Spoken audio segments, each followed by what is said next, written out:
Hello everyone, life in frames by পৌলমীর চ্যানেলে তোমাদের সবাইকে আরও একবার সুন্দর একটা ভিডিওতে স্বাগত জানাচ্ছি। আজ বাড়িতে বিপত্তারিণী মায়ের পুজো আছে, তাই সবাই মিলে রেডি হয়ে বেরিয়ে পড়েছি মাকে আনতে। বলো বলো, আমরা এখন ঠাকুর আনতে যাচ্ছি। আমি অনেক বেশি সেজে ফেলেছি, কিন্তু কি করবো, আমার এক্সাইটমেন্টই অনেক বেশি যে আমাকে সাজতেই হতো অনেক বাড়ি বসে। সেটাও একটা ব্যাপার রয়েছে। দাঁড়াও, আমি এদিকটাও একটু দেখাই।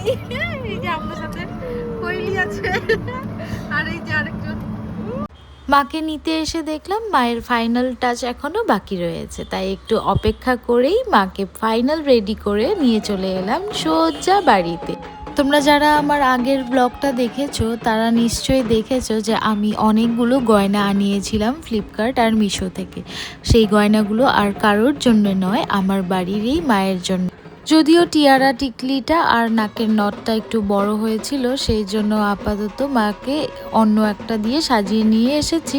আর পাল দাদাকে বলেছি যেই মায়ের ওই বড় টিকলি আর বড় নটটা হবে সেই মাকে সাজিয়ে দিতে। আর মায়ের যে শাড়িটা পরানো দেখছো, সেই শাড়িটাও কিন্তু আমি আমার পছন্দ মতো, আমি যেখান থেকে শাড়ি কিনে থাকি সেখান থেকেই কিনে নিয়ে এসেছি। তোমরা দেখে জানিও তো মায়ের শাড়ি আর গহনা পরে মাকে কেমন দেখাচ্ছে।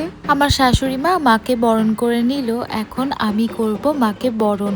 আমার অনেক দিনের ইচ্ছে ছিল মাকে আমার বাড়িতে আনার, মাকে খুব ভক্তি ভরে পুজো করার। আর আজ যখন এই সুযোগটা আমি পেয়েছিলাম, আমি না খুব ইমোশনাল হয়ে যাচ্ছিলাম ভেতর থেকে। মাকে যখন আমি বরণ করছিলাম, মিষ্টি মুখ করাচ্ছিলাম, আমি আমার ফিলিংসটা সেই সময় কীরকম একটা কাজ করছিল আমি সেটা ভাষায় প্রকাশ করে বলতে পারবো না।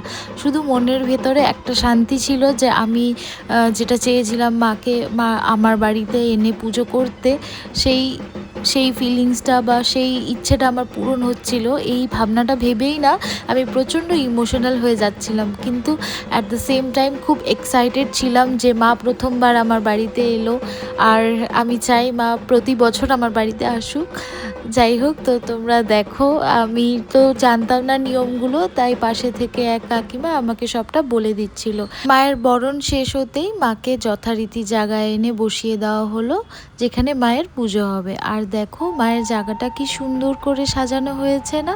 আর এই মালাটা যেটা ঠাকুরমশাই মাকে পরাচ্ছে, এটা আমি নিজে হাতে গেঁথেছি। তোমাদেরকে আরেকটা কথা বলে দিই যে পুজোটা কিন্তু আমার শ্বশুর বাড়ি মানে তামারহাটে হয়েছিল। যেহেতু আমরা গুয়াহাটিতে থাকি, সেই জন্য এই পুজোর কিছু কিছু আয়োজন আমি যখন লাস্ট টাইম বাড়িতে গেছিলাম তখনই করে এসেছিলাম। আর বাকি যা যা ছিল সেটা আমার শ্বশুরমশাই, শাশুড়ি মা সবাই ওরা সামলে নিয়েছে।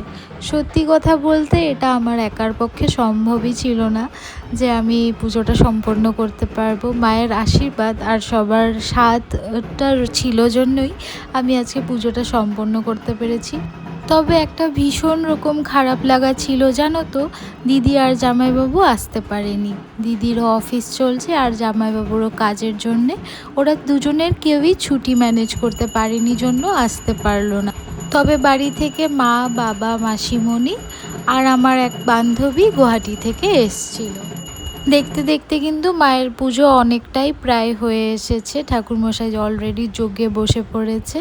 এরপর যজ্ঞ হওয়ার পর আমরা সবাই অঞ্জলি দিয়ে পুজো প্রায় সম্পন্ন হয়ে যাবে।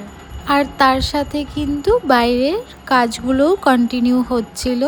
যেহেতু আজকাল বৃষ্টির কোনো ঠিক নেই, যখন তখন বৃষ্টি চলে আসছে, সেজন্য বাইরে একটু ছোট করে প্যান্ডেল করা হয়েছিল যাতে বৃষ্টি আসলেও কোনো সমস্যা না হয়। আর তারপর পুজো শেষ হওয়ার পরেই ঠিক রাতের প্রোগ্রামের জন্য রান্নাটা শুরু হয়ে গেছিল অন্যদিকের বারান্দায়। জানো তো, আজ যখন বাড়িতে পুজো হচ্ছিল আমি নিজেকে খুব ব্লেসড মনে করছিলাম। একটা গল্প শোনাই তোমাদের। আমি যখনই পড়াশোনা জীবনে যে বাড়িতেই ভাড়া থেকেছি বা পিজিতে থেকেছি, সে বাড়িগুলোতেই সবগুলো বাড়িতেই মা বিপত্তারিণীর মায়ের মন্দির ছিল। এটা একটা অদ্ভুত ব্যাপার যে আমি যে কটা বাড়িতেই থেকেছি সে কটা বাড়িতেই এই মায়ের মন্দির সেখানে ছিলই। আর খুব অদ্ভুতভাবে এই মায়ের প্রতি আমিও খুব একটা টান ফিল করতে পারতাম। তখনই আমার কোথাও না কোথাও মনে হয়েছিল আমার সংসারেও মাকে নিশ্চয়ই একদিন বাড়িতে নিয়ে আসব।